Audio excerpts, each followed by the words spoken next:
दोस्तों, दिन भर की सारी बड़ी खबरों को इस एक वीडियो में आपके सामने लेकर हाजिर हूं।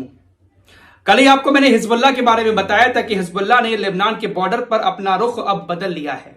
हिजबुल्लाह अब लगातार इजराइल के ऊपर हमले कर रहा है, जबकि इजराइल भी बदले में लेबनान के आम लोगों को निशाना बना रहा है।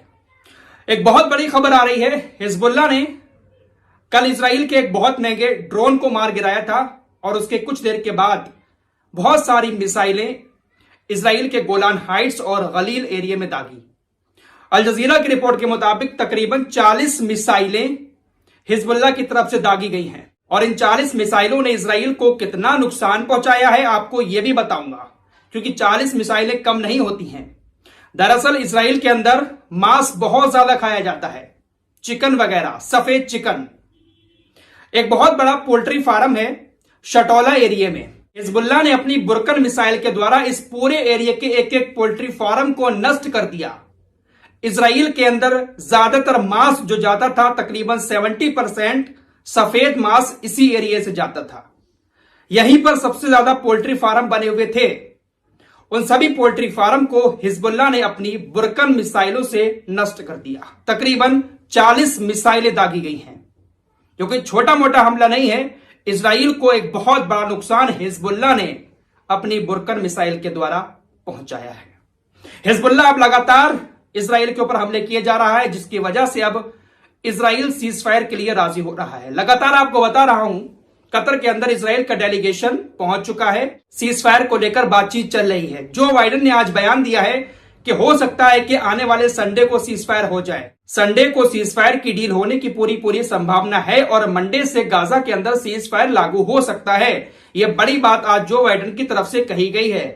साथ ही साथ एक और बड़ी खबर यह है कि हमास के सामने जो प्रस्ताव रखा गया है उसमें यह बताया गया है कि 40 दिन का कंप्लीट सीज फायर होगा, जिसमें इजराइल अपने सारे हमलों को बंद कर लेगा, अपनी सेना को भी वापस ले लेगा। सिर्फ 40 दिन का प्रस्ताव रखा है, जिसके बदले में सारे बंधकों को छोड़ना पड़ेगा। यह प्रस्ताव हमास के सामने रखा गया, लेकिन अभी तक हमास ने इस प्रस्ताव पर अपनी रजामंदी नहीं दी है, क्योंकि हमास यह चाहता है कि हमेशा के लिए गाजा के अंदर सीज फायर हो जाए, हमेशा के लिए इजराइल अपनी सेना को गाजा से वापस ले ले, लेकिन इजराइल इस पर राजी नहीं हो रहा है। हमास के एक बड़े नेता ने कहा है कि हमारे सामने यही डीलें रखी जा रही हैं कि आप बंदूकों को छोड़ दो, हम इतने दिन का सीज फायर कर लेंगे, इतने दिन का सीज फायर कर लेंगे।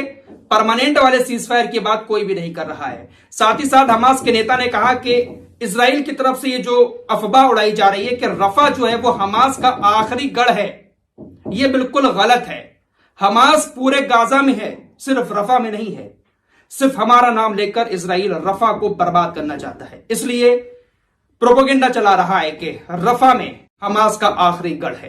फिलहाल लेबनान के बॉर्डर पर हिजबुल्लाह ने लड़ाई तेज कर दी है, जिसके बदले में इजराइल लेबनान के सिर्फ आम लोगों के घरों को ही हवाई हमले करके तबाह कर रहा है। बड़ी खबर हूतीस को लेकर आ रही है, एक और नया प्रोपेगेंडा। इसको प्रोपेगेंडा ही कहूंगा, क्योंकि हूतीस तो इस बात से साफ इनकार कर चुके हैं। स्काई न्यूज ने एक बड़ी खबर दी है कि लाल सागर के अंदर हूतीस ने इंटरनेट की 4 केबलों को तहस नहस कर दिया है, तबाह कर दिया है। सबसे पहले यह जानकारी स्काई न्यूज की तरफ से दी गई। उसके बाद अमेरिकी सैंडकॉम भी यह दावा कर रहा है कि हूतीज ने 4 लाइनों को तबाह कर दिया है, लेकिन सैंडकॉम के पास किसी तरह का कोई सबूत नहीं है। सबूत के तौर पर सैंडकॉम सिर्फ जेरूशलम पोस्ट का यह आर्टिकल दिखा रहा है कि देखिए, इस आर्टिकल में यह बात लिखी हुई है कि हूतीज ने समुद्र में 4 इंटरनेट लाइनों को तबाह कर दिया है। लेकिन शायद यह एक बहुत बड़ा प्रोपेगेंडा भी हो सकता है। हूतीस तो साफ इनकार कर चुके हैं कि हमारा इरादा इंटरनेट केबल को काटने का नहीं है, उसको तबाह करने का नहीं है। हमारा सिर्फ और सिर्फ इरादा यही है कि जो भी इजराइल की मदद करेगा, जो भी जहाज इजराइल की तरफ जाएगा, हम उसको टारगेट करेंगे। फिलहाल इस पर अभी हूतीस की तरफ से कोई जवाब नहीं दिया गया है। दोस्तों, आपको बता चुका हूं कि इंटरनेशनल कोर्ट ऑफ जस्टिस ने 26 जनवरी को जो फैसला सुनाया था, उसके बाद कहा था कि इजराइल आपको 1 महीने के बाद हमें रिपोर्ट देनी होगी। खबरें ऐसी आ रही हैं, साउथ अफ्रीका की तरफ से बताया गया है कि इजराइल ने इंटरनेशनल कोर्ट ऑफ जस्टिस को रिपोर्ट सौंप दी है और इजराइल की उस रिपोर्ट को इंटरनेशनल कोर्ट ऑफ जस्टिस ने साउथ अफ्रीका को भी दे दिया है और साउथ अफ्रीका को 2 हफ्ते का समय दिया है इजराइल की उस रिपोर्ट पर अपना जवाब देने के लिए। इजराइल ने 1 महीने में जो कुछ किया है गाजा के अंदर, वो सब कुछ दुनिया ने देखा है, लेकिन इसके बदले में इजराइल ने क्या रिपोर्ट दी है इंटरनेशनल कोर्ट ऑफ जस्टिस में, यह अभी बात सामने नहीं आई है, क्योंकि साउथ अफ्रीका ने कहा है कि हमें कोर्ट ने आदेश दिया है कि आप इजराइल की इस रिपोर्ट को अभी पब्लिश नहीं करेंगे, हम आपको 2 हफ्ते का समय देते हैं। 2 हफ्ते के बाद कोर्ट में ही इजराइल की यह रिपोर्ट दुनिया भर को दिखाई जाएगी और उसके बाद आपको इसके बदले में जवाब देना होगा। मिडिल ईस्ट से एक और बड़ी खबर आ रही है। रूस, चीन और ईरान तीनों देशों की सेनाएं मिलकर एक बैठक करने जा रही हैं और इस बैठक में फैसला लिया जाएगा कि तीनों देशों की सेनाएं मिडिल ईस्ट के अंदर अपना युद्ध अभ्यास करेंगी। चीन, रूस और ईरान की सेनाएं मिलकर आपस में युद्ध अभ्यास करेंगी, रिहर्सल करेंगी। यह बहुत बड़ी बात है।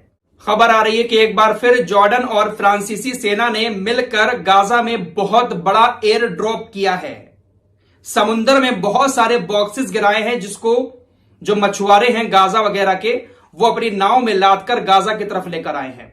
समुद्र में एयर ड्रॉप किया, गाजा के मछुआरे अपनी नाव को लेकर वहां पर पहुंचे और बड़ी तादाद में बॉक्सेस लेकर वो खाने पीने के गाजा के अंदर आए हैं। इतिहास का सबसे बड़ा एयर ड्रॉप इसको बताया जा रहा है। हवा में हेलीकॉप्टर उड़ते हैं सामान लेकर और नीचे गिराया जाता है बॉक्सेस को, उसको एयर ड्रॉप कहते हैं। इतिहास में इतना बड़ा एयर ड्रॉप बताया जा रहा है, कभी नहीं हुआ जितना बड़ा कल रात फ्रांसीसी और जॉर्डन की सेना ने मिलकर किया है। एयर ड्रॉप अगर अभी हो सकता है तो ये एयर ड्रॉप आज से 2-3 महीने पहले भी हो सकता था, लेकिन 2-3 महीने से गाजा के लोग भूख से तड़प रहे हैं। किसी ने एयर ड्रॉप किया, बॉर्डर पार से भी कोई चीज नहीं फेंकी। फिलहाल जॉर्डन ने ये जो कोशिश की है, इस कोशिश की हम सराहना करते हैं। अगर और भी देश आसपास के गाजा के लिए इतना सोचने लगे थोड़ा बहुत, तो शायद गाजा के लोगों की भूख प्यास खत्म हो सकती है। दोस्तों, कल आपको खबर दे चुका हूं कि हिजबुल्लाह ने इजराइल के एक बहुत बड़े और बहुत महंगे ड्रोन हरमीस 450 UAV को एक मिसाइल के जरिए मार गिराया। ऊपर से आग में जलता हुआ ड्रोन नीचे आकर गिरा। हिजबुल्लाह ने जिस मिसाइल का इस्तेमाल किया था वो ईरान की 358 मिसाइल थी, जिसकी कीमत मात्र $50,000 थी। और इजराइल का जो ड्रोन तबाह हुआ है, जो पूरी तरह से नष्ट हो गया है, उसकी कीमत $2 अरब। $50,000 की मिसाइल से $2 अरब का ड्रोन पूरी तरह से तबाह कर दिया। एक बड़ी खबर उत्तर प्रदेश से आ रही है, वो भी आपको बता देता हूं। आप लोग शायद अब तक सुन चुके होंगे। समाजवादी पार्टी के एक वरिष्ठ नेता शफीकुर रहमान वर्क संभल के सांसद थे, इनका इंतकाल हो चुका है। मुरादाबाद के एक हॉस्पिटल में इन्होंने आखिरी सांस ली। शफीकुर रहमान वर्क समाजवादी पार्टी के एक बहुत वरिष्ठ नेता हुआ करते थे। शफीकुर रहमान वर्क को लेकर गोदी मीडिया ने बहुत अजीबोगरीब प्रोपेगेंडा फैलाया है। इनकी थोड़ी सी एज हो चुकी थी, पुरानी राजनीति इन्होंने की थी। आजकल की राजनीति ये ज्यादा समझ नहीं पाते थे, तो किसी भी मामले पर कोई बयान लेना होता था मीडिया को, तो इनके पास पहुंच जाता था। मीडिया इनके सामने माइक करके इनको अपने सवालों में उलझा देता था। अब पुराना दिमाग था इनका, पुरानी राजनीति में और आज की राजनीति में बहुत फर्क है, तो ये उसी हिसाब से मीडिया को जवाब देते थे और मीडिया इनके शब्दों को तोड़ मरोड़ कर ऐसा दिखाता था कि पूरा बयान समाजवादी पार्टी का है। मिलते हैं एक और नई वीडियो के साथ, तब तक के लिए अपना ख्याल रखिए। अल्लाह हाफिज। दोस्तों, हमारे वीडियो पसंद आए तो फॉलो सब्सक्राइब कीजिए और साथ ही साथ शेयर भी कीजिए। मिलते हैं कुछ अगली खबरों के साथ, तब तक के लिए अपना ख्याल रखें। धन्यवाद।